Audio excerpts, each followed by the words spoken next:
হোক শত সেঞ্চুরি হোক শত উইকেট, কিন্তু একই দিনে সেঞ্চুরি আর 5 উইকেট না বন্ধুরা, এটা শুধু খেলার গল্প না, এটা ইতিহাস লেখা, চোখের সামনে দেখা এক অলৌকিক মুহূর্ত। চট্টগ্রামের মাঠে আজ তৃতীয় দিনের সূর্য যখন মাথার উপরে,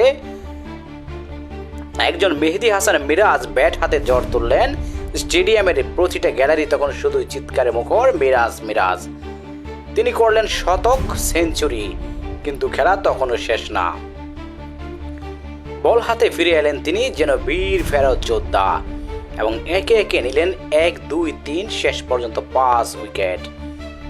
আপনি হয়তো জানেন, টেস্ট ক্রিকেটের ইতিহাসে এমন ঘটনা ঘটেছে কেবল একবার, হ্যাঁ একবারই।